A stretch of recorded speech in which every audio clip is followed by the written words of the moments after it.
We're standing here in the world famous Knysna Heads in Knysna, and I've always been really interested to find out about the aquatic life that we can find inside the Knysna Lagoon.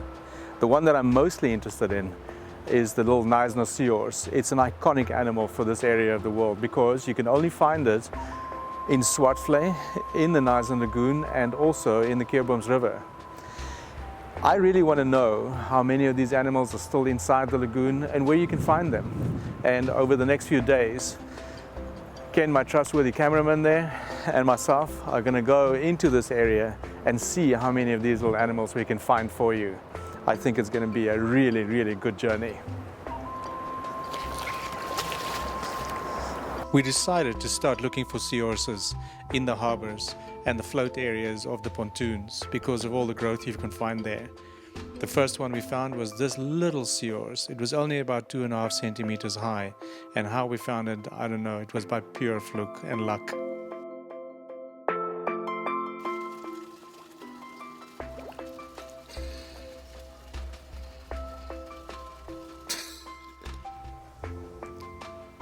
This nice big one we found second, and you can see he was quite relaxed to be in my hand like this, and at this stage actually holding onto my hand with his little tail. You want to be really gentle with these little seahorses and not hold on to them at all.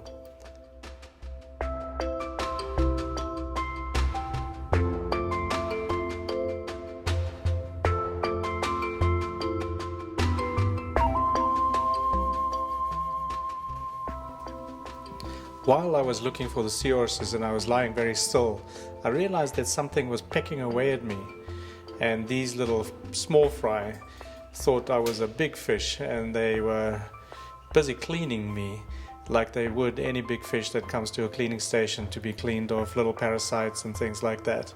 It was quite the funny sensation.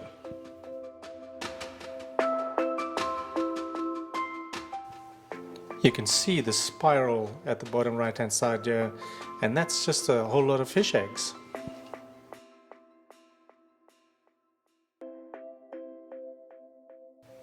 If you ever thought that seahorses cannot travel quickly, this will dispel all and any myths for you.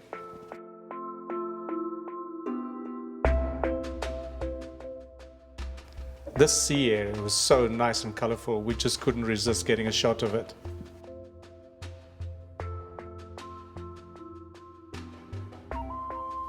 How Ken, my cameraman, spotted this one, I will never know.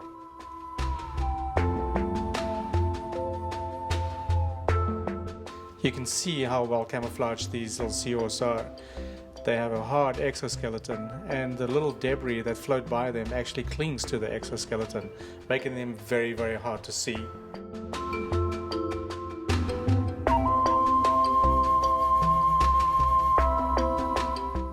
Here you can see how he holds onto the wire with his tail, and that's the wire that holds the gabion together. This little guy obviously thought if he just sat very, very, very still, then we don't see him at all.